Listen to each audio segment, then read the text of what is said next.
Spotlight on Maryland reported in December about two alleged squatters who took over a $2.3 million house in Bethesda. Just make this very clear. Tamika Good, the squatter and self-described pro se litigation coach, you can't be doing regular people featured the estate in a TikTok video posted on her account just 6 days ago.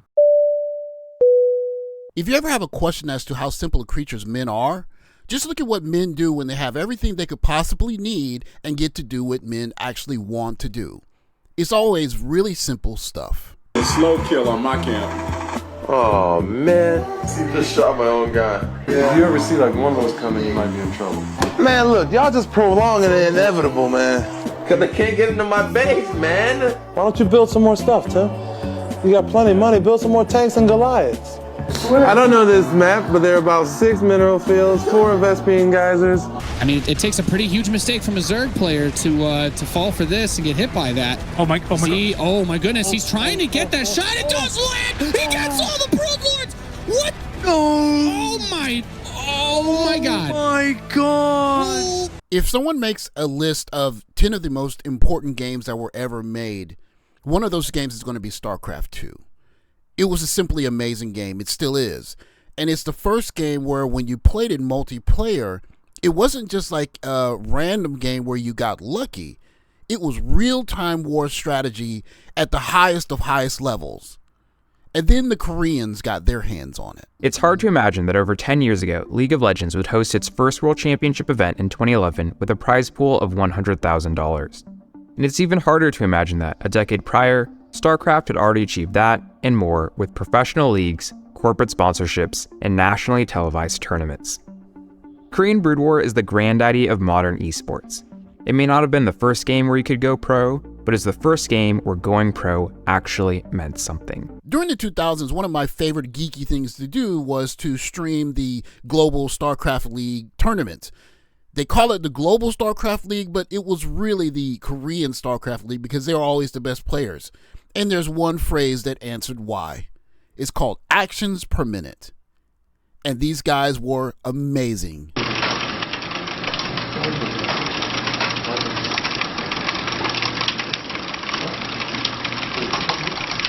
This is an example of how quickly pro players or people trying to go pro would interact with their keyboard and mouse. And you had to be fast if you're going to play this game. And so, of course, there were stories of people that played so much that they basically couldn't take it anymore. But the best players in the world, this was just like getting up and going to the bathroom for them.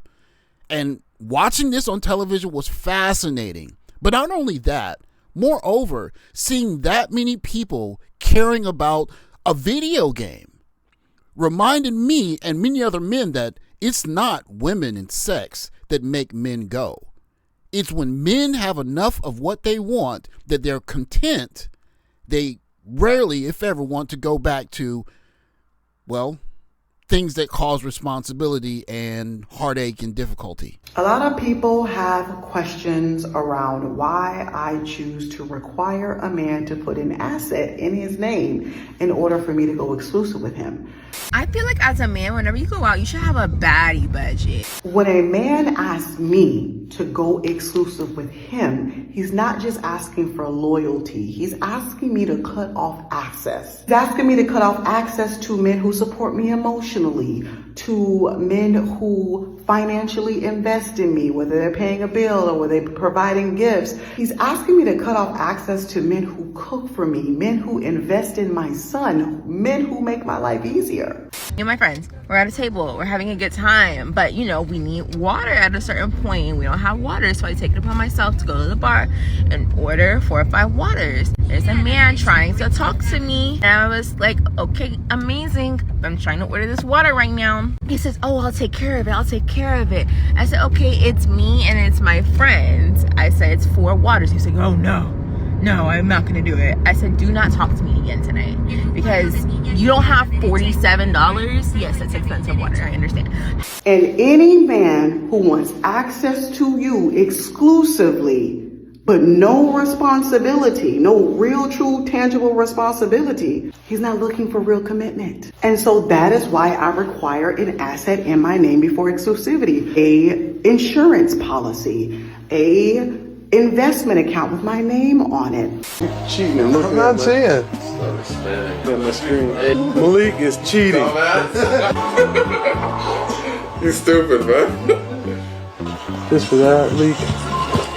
Coming at you, baby. It's whatever, Sean. You don't scare me just for that. I don't care. Do what you gotta do, man. Man, we got tore up. Tim and myself, we lost to Dave and Sean. You kidding me? But Dave and Sean, they have the strongest force in the game. In 1999, a young Tim Duncan was living his best life, having LAN StarCraft parties with his soon-to-be championship teammates. And a short 15 years later, he was facing a divorce, a very messy one, from a woman that was supposedly his college sweetheart. And what was the lesson that we could learn from this? Games don't divorce you. They don't take half of your money, and they don't estrange you from your kids. And anytime that you're feeling down in the dumps, those games will be there for you, for better or for worse. The lesson that men learn from gaming is that peace is something that once men find is very difficult to give up. The exact opposite of what women, when they find, they cannot give up. Bro, I swear I cannot make this up. Bro, I just bought the car today, fool. Like, I can't make this up, bro. I cannot win from losing. I don't give what I do. Like, that's crazy. You probably remember me covering this young lady in a previous video, and she fits the mold of what a young lady can't give up, much in the same way men can't give up peace once we've found it. Except it's not peace, it's luxury. Maybe sometime previously she rode in someone's Mercedes-Benz and she decided, I have to have not just a car, not just a reliable car, but it has to be a Mercedes, because that feeling she had when she rode in that car or experienced that feel of luxury, she had to have it, and she could not go without it.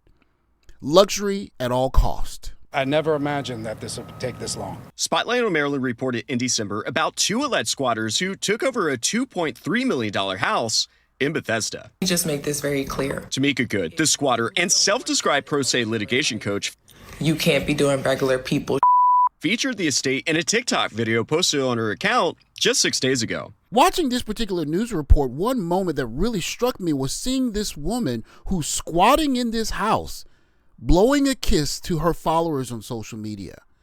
She's a so-called coach of some sort, but whatever her financial situation is, clearly she can't afford the house, but she's blowing a kiss to her followers, essentially saying, don't you wish you were me, even knowing she doesn't own the house. Tamika Good, the squatter and self-described pro se litigation coach, You can't be doing regular people featured the estate in a TikTok video posted on her account just 6 days ago. Good was charged last year with multiple counts of burglary, trespassing, and other crimes associated with her squatter takeover of a multi-million-dollar Bethesda home.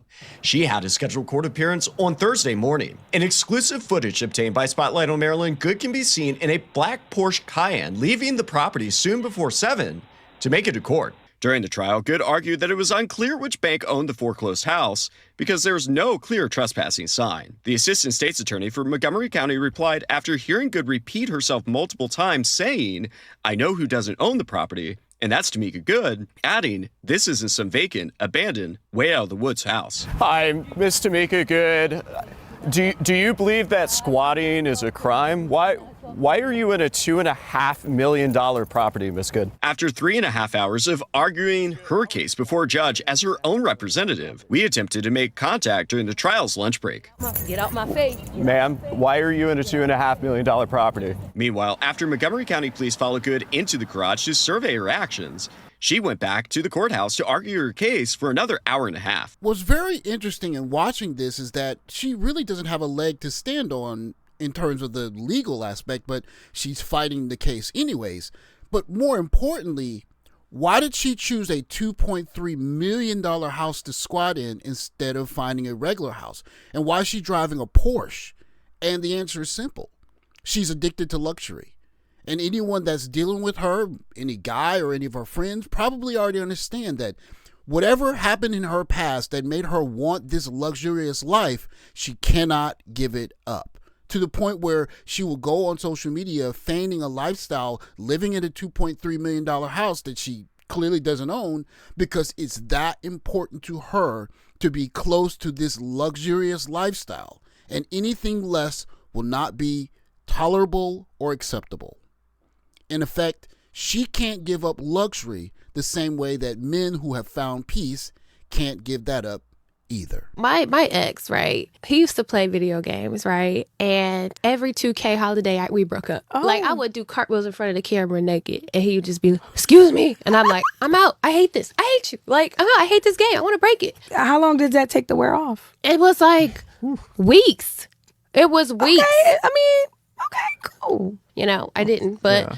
No, I don't really like. I'm scarred by the video game. Is all I'm saying. One thing that's important for us to remember when we talk about gamers, and more specifically professional gamers, is that they choose to do it.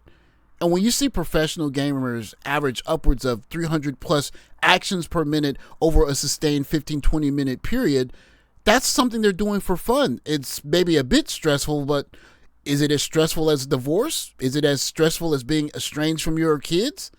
I would say no. And that's probably a reason why a growing number of guys are choosing gaming over dating. I mean, think about it.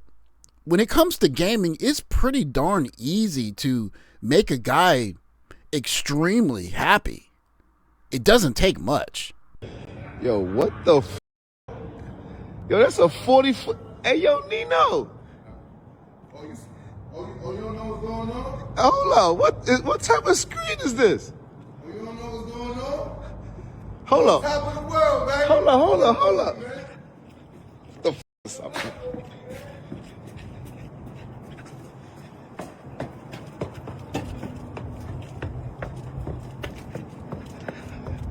Hey, yo.